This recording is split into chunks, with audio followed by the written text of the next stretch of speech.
Halo Rek, balik lagi ke channel Ministry of Gaming bersama aku Bondan. Pada video kali ini, aku nggak bahas gamenya langsung ya, tapi tentang pernak-pernik game pada konsol Legend jadul kita, yaitu PS1. Nah, untuk melakukan save dan load pada sebuah game, maka pada saat itu ya, atau era itu, Sony membuat benda ekstensi untuk konsol, terutama di era PS1 dan PS2, yaitu memory card. Nah, memory card ini punya icon save state di mana kita bisa melihat itu kalau menghidupkan konsol kita tanpa menggunakan disk game. Nanti pilih memory card, tapi ingat ya, memory card kita harus sudah tertancap di slotnya atau paling tidak nggak korup. Nah, setiap save punya icon beda setiap gamenya. Inilah yang akan jadi bahasan di video kali ini tentang 10 icon save state terunik pada konsol PS1. Sebelum itu jangan lupa subscribe, like, dan komen ke channel kita terus agar bisa berkembang. Tanpa berlama-lama, let's go ke video yang pertama. Oke, yang pertama ada Final Fantasy 7. Para gamer sejati sudah pasti tahu lah ya yang namanya game Final Fantasy 7 atau 7.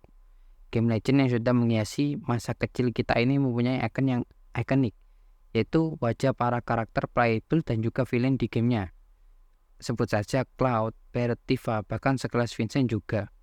Kalau versi villain ada Sephiroth yang paling sangar itu.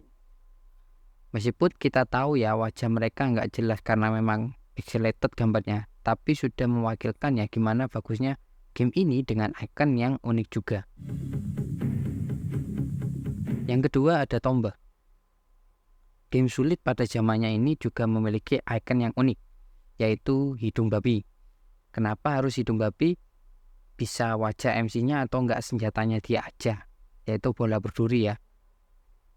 Selain itu juga musuh Jelly yang juga menjadi icon di sini. Warna terang juga menggambarkan dari game Tomba itu sendiri. Namun jangan salah sangka, meskipun colorful dan juga bertema seperti anak kecil, game ini sanggup membuat player frustasi yang memainkan game ini tak terkecuali saya pada zaman itu. Makanya game ini dulunya itu sama seperti Dark Souls, tapi ya di era PS1. Jadi masih gak begitu susah-susah banget. Oke, yang ketiga Tony Hawk Pro Skater. Satu lagi game ikonik yang ada di PS1. Nggak juga gamenya yang hype pada zaman itu, tapi olahraganya juga sedang dalam puncaknya. Karena itu memainkan gamenya juga sangat seru. Apalagi multiplayernya yang benar-benar fresh pada waktu itu karena nggak mengusung tema racing, tapi yang mengumpulkan banyak poin dengan cara mengeluarkan trik atau jurus ya, kata anak-anak kecil pada masa itu, termasuk saya. Nah, untuk ikonnya sendiri, yang unik itu adalah skateboard yang memang jadi benda wajib di olahraga ini, dan juga kependekan dari Tony Hawk Pro Skater. Dengan warna dominan biru dan kuning, ya menggambarkan sekali tentang Tony Hawk-nya juga. Yang keempat ada Toy Story 2. Toy Story mampu meraup untung yang banyak berkat film yang bagus dan seru juga. Namun jangan salah sangka, gamenya juga inovatif dan juga menantang. Untuk Toy Story 2, kita jadi Buzz Lightyear untuk bisa mengumpulkan tulisan, benda, dan juga koin untuk bisa lanjut dari stage yang dihadirkan dengan tantangan yang berbeda-beda. Memori saya yang ingat akan game ini karena Buzz bisa double jump dengan menggunakan sayapnya, meskipun ya nggak seperti terbang, tapi dia double jump dengan menggunakan sayapnya itu seperti terbang. Nah, kalau game ini saya yakin ramah-tamah ke anak-anak kecil karena waktu itu saya juga bisa tamatin game ini ketika masih kecil. Nah, untuk ikonnya sendiri yaitu wajah Buzz Lightyear itu sendiri dengan pose seperti mengintip kita dengan senyum lebarnya. Memang menggemaskan sekaligus menyebalkan wajah Buzz ini. Kelima ada Resident Evil 2. Game legend yang sangat populer ini menjadi anak kesayangan dari Capcom. Bagaimana tidak, semua game Resident Evil klasik atau masih di zaman PS1 dan PS2 sudah mendapat remake. Jadi nggak heran game klasik ini masih saja dimainkan oleh pemain kawak seperti saya sendiri yang ingin merasakan kengerian, tapi masih kotak-kotak. Tapi tetap serem loh menurutku. Apalagi RE2 yang memiliki dua playable karakter, yaitu Cleon dan Claire Redfield, adik dari Chris Redfield. Nah, untuk icon dari RE2 ini sendiri sudah cukup unik karena memakai wajah dari Leon atau Claire, tergantung dari save state kalian pakai karakter yang mana. Ada juga dari Hang ya, tapi saya nggak begitu tahu dulu karena cutscene sering saya skip pas waktu kecil, jadi nggak sadar apakah itu bener Hang atau enggak. Tapi dilihat dari ikonnya ya itu seperti Hang sih. Yang keenam adalah Pepsi Man, salah satu game jadul legend yang pasti kalian mainkan. Karakter yang kayak Slenderman alias Mukarata ya, tapi nyentrik karena kali ini mempunyai misi yang simple.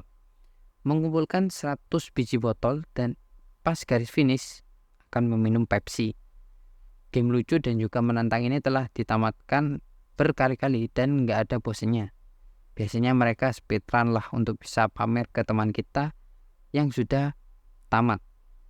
Apalagi ada konten unlock karakter dari Pepsi lawas yang mempunyai 99 nyawa. Nah, untuk ikonnya sendiri itu ikon Pepsi yang berbentuk bundar bergerak ya, yang bikin ikon ini itu punya keunikan tersendiri. Yang ketujuh ada Persona Revelation, game awal dari semuanya, game kesukaan kita para fan JRPG, yaitu Persona. Persona Revelation adalah judul pertama dari series Persona yang dulunya rilis di PS1 dan PSP. Gambar yang masih bisa dikatakan sangat pixelated karena game ini rilis sebelum 2000-an, jadi harap dimaklumi lah ya untuk hal ini. Dan seri ini belum menerapkan formasi 4 karakter, jadi semuanya masuk total 5 karakter yang bisa kalian pakai. Tapi bagaimanapun juga game Persona ini menonjolkan story-nya dong, dan itu nggak perlu ditanya lagi. Story-nya selalu fresh, karakter setiap judul Persona punya visi, story, dan juga perilaku yang beda membuat game ini layak selalu ditunggu. Balik lagi ya ke Persona Revelation, icon untuk game ini adalah Jack Frost. Memang ikonik sih Persona 1 ini, karena selalu muncul di setiap game Persona dan memiliki perawakan yang lucu, mirip Snowman. Cuman ya bertopi aja. Yang ke-8 adalah Harvest Moon, game paling laris di Indonesia. Bisa dimainkan oleh semua umur, cowok maupun cewek, semuanya bisa menikmati game ini. Temanya simpel, bertani. Gak salah emang, cocok dengan orang Indonesia. Berbekal wasiat dari kakeknya, karakter utama kita akan bekerja keras untuk membangun kembali dinasti persawahan yang dulunya sempat berjaya di bawah naungan si kakeknya MC. Setauku sih ini game pertama yang mempunyai versi bahasa Indonesianya. Ini game sendiri punya elemen yang bikin kita bisa balik lagi sampai doyan sama ini game. Ya ada yang pingin nikah dengan beda cewek lah. Ada juga yang nyempurnain atau ngeperfekin ini game dengan punya semua aset kayak upgrade rumah, buat rumah kaca, ngedesain kebun, dan masih banyak lagi. Untuk icon dari game ini sendiri yaitu ayam. Cukup unik menurutku. Dan biasanya memakan slot memory card sampai 4 slot, 3 slot, 2 slot. Itu tergantung dari kalian. Jadi dulu kebanyakan memory card satu sendiri itu cuma save-savean dari Harvest Moon aja. Yang ke-9 ada Castlevania Symphony of Night. Judul game klasik ini nggak banyak orang yang tahu, terutama Gen Z. Karena emang gamenya sudah nggak lanjut dari PS3 yang bisa dibilang flop. Karena penjualannya yang nggak seperti game-game pendahulunya. Dianggap game underrated karena nggak banyak orang yang nyebut ini salah satu game yang bagus, seharusnya bisa diteruskan di current gen atau di next gen. Bagaimanapun juga Castlevania sudah ada sejak era Nintendo dan menjadi title andalan bagi Konami pada waktu itu. Tak terkecuali di era PS1 yaitu Castlevania Symphony of Night. Meskipun tetap memakai side scrolling, game ini mampu membuat rasa yang berbeda dari game-game sebelumnya karena banyak variasi senjatanya. Hal ini juga membuat strategi kita untuk bisa terus lanjut ke stage selanjutnya itu memang membutuhkan strategi yang baik karena ya harus menyesuaikan dengan senjatanya juga. Game ini juga terkenal layaknya Dark Souls. Ikon dari Castlevania terbilang cukup unik, itu tengkorak, kelelawar, dan juga sosok Alucard. Main karakter dari game ini. Dapatnya juga random ya. I will not Ke-10 ada Final Fantasy 9. Pembukaan Final Fantasy, penutupnya juga Final Fantasy dong. Final Fantasy 9 atau Final Fantasy 9 merupakan game terakhir dari serinya di PS1. Karena itu grafik yang ditampilkan sudah peaknya dari PS1 sendiri. Dan kalian tahu sendiri seberapa bagusnya grafik dari game ini di masanya. Dari statistik saja ini game jadi game terlaris buat Square Enix untuk seri Final Fantasy. Makanya jadi salah satu game retro yang masih banyak digemari untuk ditamatkan kembali. Nah, untuk ikonnya ini yang paling menarik. Karena ada triknya untuk bisa mendapatkan icon dari Zidane ataupun Dagger. Nah, ikonnya sendiri ada 4 macam. Ada Vivi, ada Stegner. 2 karakter ini didapat secara acak atau gacha aja. Sedangkan 2 karakter lainnya yaitu Zidane dan Dagger bisa kalian dapatkan dengan cara save state. Kalian harus tepat pada waktunya. Untuk Zidane, untuk detikannya harus di angka 0. Sedangkan si Dagger itu menit dan detiknya harus 0.